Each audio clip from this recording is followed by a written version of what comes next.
lang po. Ano, yun na po yung papuntang Baler. Baler yan. Pabaler na po. Ano? Na siya ng San Luis. San Luis Baler po. Ano pa yung barangay na to? Di ka panikian. Di na, ano? Ano pa? Di ka panikian. Bakit?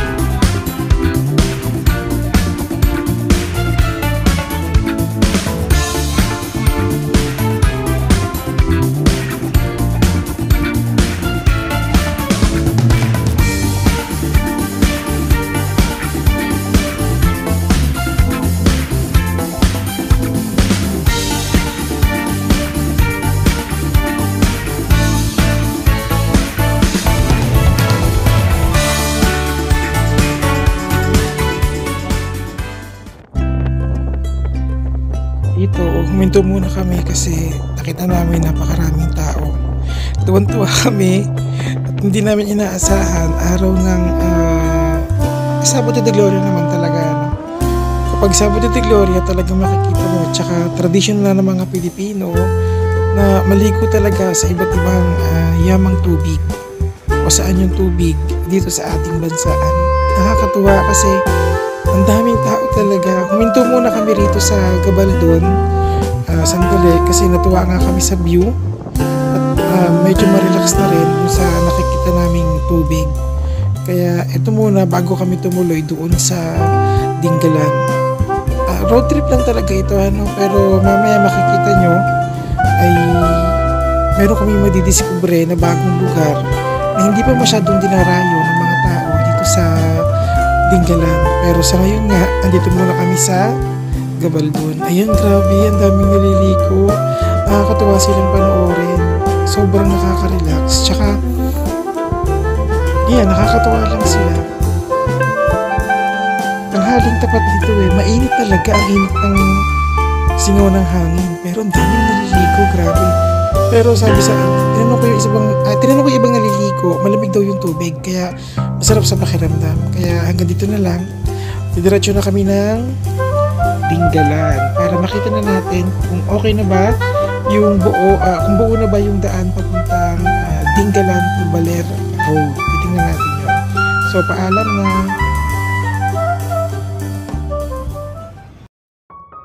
Kapag naglalakbay ako, ito yung pinakagusto ko. Yung makikita ko sa kalsada, yung ganda ng kapaligiran. Tapos habang tumatama sa katawan mo yung hangin, parang tinatanggal niya lahat yung problema. Ganun yung pakiramdam na nararamdaman ko kapag gumagala ako. Tapos dagdagan mo pa ng mga gantong tanawin, di ba? Bundok, ilog, ang ganda niya, sobra. Humahanga ako sa ganda ng mundo kapag naglalakbay ako kasi doon ko napapatunayan sa sarili ko na ang buhay ay hindi lamang sa pagtatrabaho o paghahanap ng pera para may pambili ka ng mga kailangan sa sarili mo. Ito yung totoong buhay para sa akin. Yung nagpapakapagod ka sa buhay mo o kakatrabaho, pero papalitan mo ito ng 1 beses o 2 beses sa 1 buwan ng paglalayag mo sa mundo. So yun yung nakakatuwa at gustong-gusto ko talaga nakamotor. So sana kayo rin ganun pag nag-e-enjoy. Kanina nga pala yung magandang daan, Gabaldon. Ito, papunta na kami ng Dingalan mismo. Then, yung video na to, ito na yung daan. Lumagpas na kami dyan sa sa barangay ng Paltik, doon kay Nuestra Señora de la Paz. Ngayon, ito na yung dire-diretso, papunta na kami doon sa dulo ng Dingalan. Tapos yung tuktungan ng Baler, dito na yon. So ito, may nakita kaming falls. Ang ganda, grabe. Ito na yung lagpas na may grotto. Ito na yung daan na papuntang Baler. Ewan namin kung hanggang sa daan na to, pero titingnan namin. Kasi nakita namin maraming pang mga sasakyan na tawag doon. Marami pang mga sasakyan na basa na. Basa yung mga sakay na papauwi doon sa mismong bayan ng Dingalan. Kaya check namin. Okay, so ito nga nakita namin. Merong may beach pa nga doon sa baba. Ayan, tingnan natin. Ito yung mga naliligo. Ito yung mga naliligo. Alam, galing.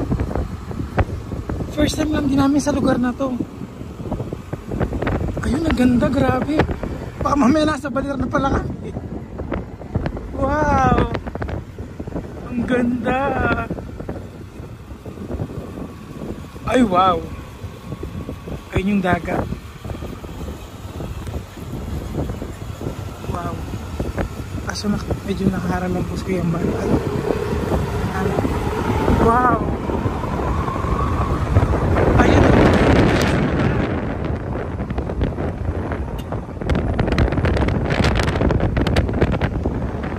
Ayun!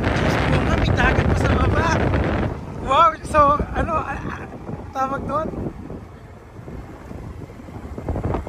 Day Travel Unlock New Place. Ayan, bagong lugar to. Hindi ko to inaasahan na. Wow! Ganda! Papunta na nga pala, Bunay Kalsada, boy. Ayan, so ito po yung daan. Ang dami nang pumupunta rito, grabe. Wow! Ayun yung kalsada. Malayo na kami hanggang doon sa may grotto ng La Virgen de la Paz. So ngayon, ito na nga kami, papunta rin sa may bago naming destination na papuntang Baler.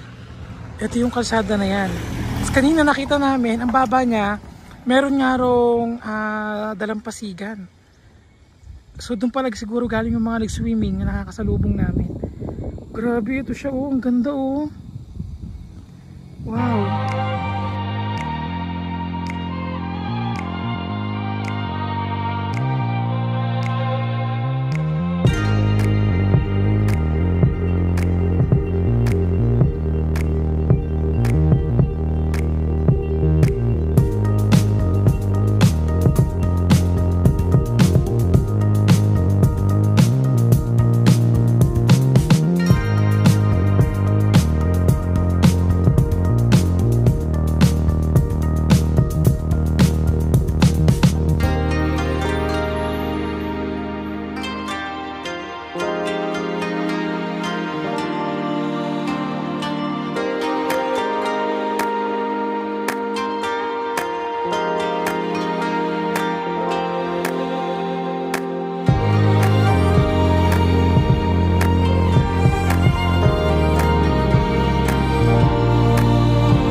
So dito, sabi sa amin ate, yun na pala yung putol nung papuntang Baler. Putol na pala. Ayun sa may mismong bundok ngayon. Putol na siya dyan. Ayun na pala natin para at least makita, diba? Ito, mahapang lusungin, kaya mag-iingat. Malalim siya. May barangay pa dun sa paanan ng bundok. Yun yung pupuntahan natin kasi natin yung dinadayo siguro ng mga nakakasalubong namin. Ang ganda nung daan, grabe.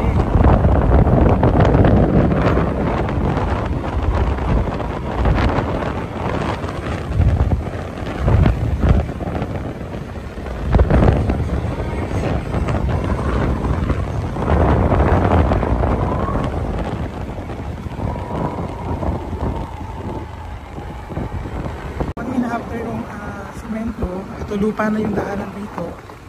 Titingnan natin kung gaano lang haba yung lupang ito bago magsimento ulit. Bagya lang pala. Ayun natin yung simento.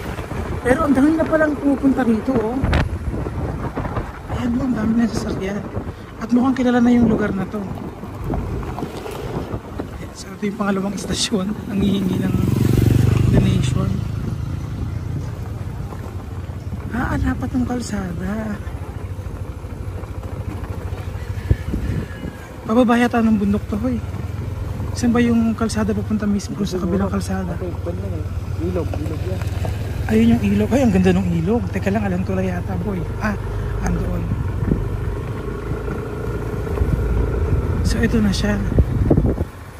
First time lang, bagong lokasyon to, ano? Bagong lugar. At ang babait ng mga tao. Wow.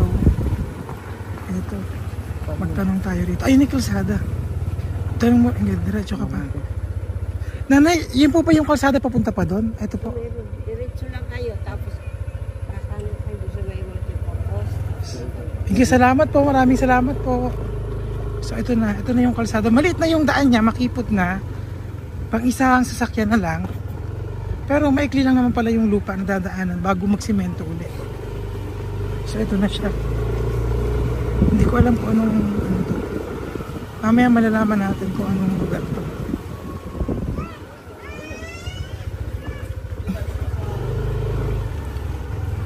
Ayan, maliit lang talaga siya. Ayan ba sa multipurpose? Dito yata, boy. Ito siya. Barangay Tikapanikian, Tinggalan, Aurora. So hinahanap namin yung daan papunta rin sa ginagawang. Teka lang. Boy, ito ba yun? Hindi yata ito, tambayan. Teka lang, mukhang naligaw na po kami. Babalik kami. Baka walang daan muna doon. Hindi, imposible yung buhay kasi may kalsada eh. Doon pala. Balikan kayo. Balikan po. 50 po yung ano doon. Para po peri Papunta dyan na yung daan na yun. po. Di ba sementado na po yung daan na yun? Putol po yun. Hanggang doon lang sa taas. Hanggang taas lang po. Ano yun na po yung papuntang Baler. Mana yan na yan eh. Baler yan. Pabaler na po Dapat ano. na siya ng na San Luis. San Luis Baler Ito po. pa sa Dingalan pa. Last barangay. Ano po yung barangay na to? Di ka panikian. Ano pa? Di ka panikian. Bakit to ganito pangalan? Ewan ko lang. Siguro maraming Paniki ano kasi panikian is maraming kuweba ano. Ang galing naman po, salamat. So mula po dito sa daan po na yon doon. Kakanan po ano. Lang, may mga kondo. Akala po namin kasi hanggang doon like dead end, doon pala may barangay pa pala dito. Ito yung huling barangay na po to ng. Tulong na yung nagawang daan niya. Kaya napuntahan to. Opo ano, di dati nung wala pang daan. Habang kaso. Bangka lang po papunta rin sa. Feeder port. Ay grabe pala ano. Gawa nila dyan. Ilang taon na po nagawa yung kalsada na yan? Tagal na. 5, 3, 4. Bago po magpandemya ano. Bago po magpandemya. Bago. Ang, Bago pandemya. ang galing naman po ano. San Luis. Ang ganda, grabe. Ano bang yung nagagawa niya? Salamat po. Ano pangalan niyo kuya? Romel. Salamat po kay Romel. Thank you po. Grabe. So ito kami. Ito na yung ano. Yung parang isang lugar na yung barangay na napuntahan namin. Tapos yung papunta rin sa may Baler na putol na pala hanggang doon. So yan siya. Ang dami rin nagpupunta. Ang ganda ng rock formation doon.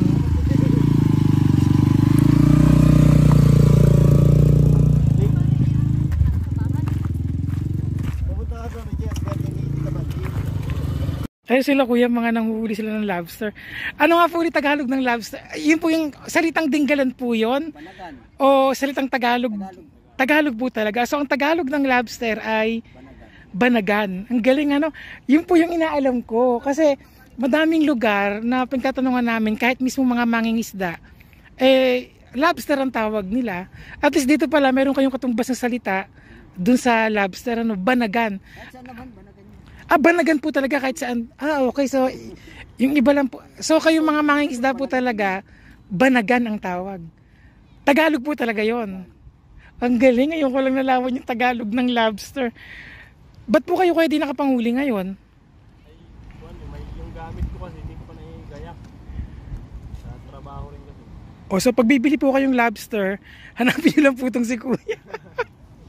Ako pagbalik po namin dito sa may dulong barangay o huling barangay po ng Aurora, hanapin namin si Kuya para bumiling lobster kasi kanina nakausap ko siya, mas mura kay Kuya kaysa dun sa ano. Pero syempre dadagdagan nyo na rin pag ganun. Ano po Kuya? Ano po? Bangka po na malaki o? Kahit maliit. Taga lang po Kuya, dun po sa mga batuhan na yung kinukuha. Dito sa mga ganyan. Ay malapit. Pag yung nasisisid yung iba, may maninisiding kasi dito eh. Patay nga lang. Dakma nila kaya patay. Paano pong patay? Eh, minsan pinapana. Opo, yun ang nakita ko, pinapana po yung lobster. Dito, dinadakma lang. So, teka lang po, dito po, yung mga lobster, tabing dagat lang po talaga siya nahuhuli, hindi gitnang bahagi ng dagat. Sa mabato. May bahura, sa mga bahura. Sa mga bahura. Yung bahura nga pala, English nun, coral reefs. Ganun po pala, ano, ang galing. Nakakatuwa naman. So, doon lang, ibig sabihin po, sa mga bato po na yun, may mga banagan po doon. Ay, ang galing. Nakakatuwa naman. Paano po kayo pangalan nyo? Eduardo. Talaga pong taga rito kayo sa... Ano pong... Register ka yata rito. Pero Baler po yun. Taga Baler po talaga kayo. dito na ako San Luis. Yung asawa niyo po ano. So sa Baler po ang tawag din sa lobster, banagan. Okay. So dito rin ang Tagalog ng coral reefs ay bahura. So ibig sabihin talaga yung banagan, yung talaga katumbas ng salita nung lobster. Nako, thank you po. May natutunan ako sa inyo, Kuya. Salamat po. Okay, so ito na kami sa may mabatong dalampasigan ng lugar na to. Pero ang daming tao Ang daming nagpupunta. Kanina nakausap namin ilan sa mga lokal na yung hanap buhay nila ganun. Sarap ang susupay buhay na gano'n.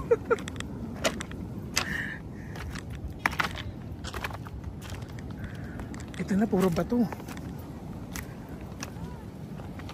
Wow! Wow! Ito nasa drone kanina. Wow! Ang ganda.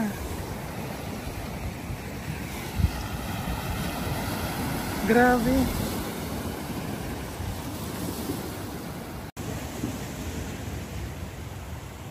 So, ayun yung mga bangka.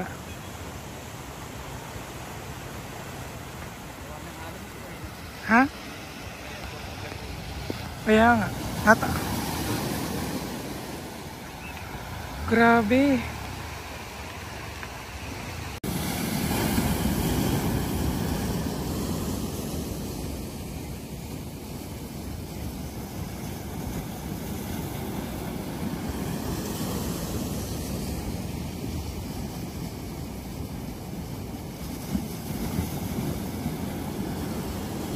Ito, ang ganda ng vegetation dito.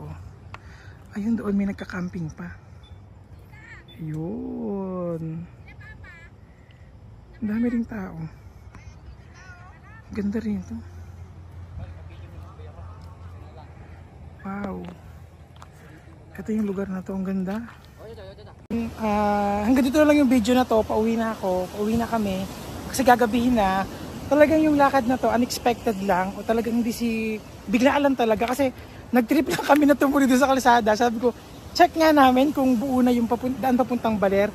Base sa mga lokal na ano namin, nakausap namin, mga 5 taon pa raw. Kasi kabilaan pala yung paggawa ng kalsada. Mula doon sa may San Luis, Baler, hanggang dito sa may Dingalan, Aurora, sa Halubungan. So bali yung magiging huling bahagi ng paggawa nila, yung duktungang tulay. Ang galing ano, nakakatuwa, nakakahanga. So dapat pupunta kami rin sa may daan kanina, sa may drone na pinakita natin.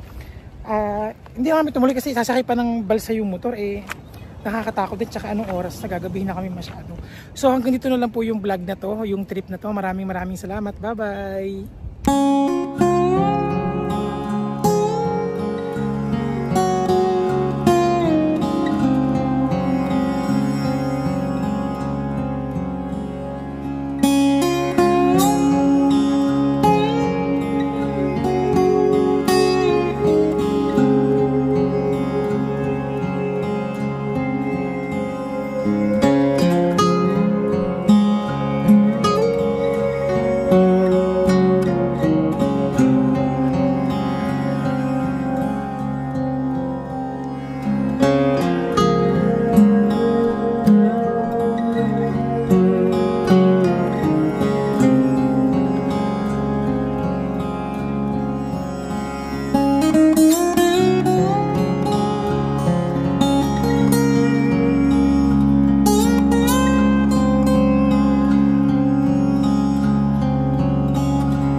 Okay, Karina, ito yung tulay, ayun yung daan na pupunta sa may Baler, ano. Ito yung, huminto na kami sa may mataas na bahagi ito ng kalsada para makita natin. Ayun, doon kami galing kanina sa may baba na yun. Ayun yung barangay niya. Ayun, ayan siya oh. Ayun yung barangay. O diba? Tapos, ngayon, ito na yung ano niya. Ayun yung daan. Ala pa siyang tulay, putol doon sa may ilog na yon na magduduk doon sa magkabilang kalsada. Hindi na kami tumuloy kasi sasakay pa ng balsa gabi na, sabi ko nga kanina. So ngayon, yung kalsada na yan, hanggang doon, putol na siya.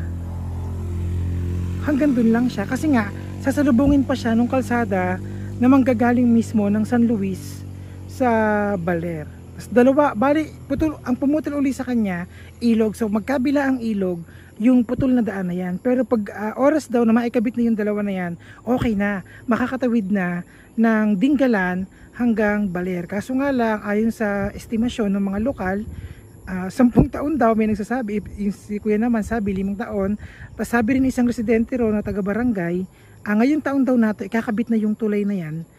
Ayan, yun yung unang tulay na ikakabit na magduduktong mula sa may dito hanggang dun sa may bundok na yun, papunta na nga na kasi sa kabila noon San Luis San Luis Baler. Ang galing ano. So ayun siya, ayan. Ayun yung kalsada na yan. Hindi na kami tumuloy kasi gagabihin na nga. So hanggang dito na lang uli. Trivia lang yan, dagdag clips lang natin to ano para alam nyo. So ayan. Ito na siya. Bye bye.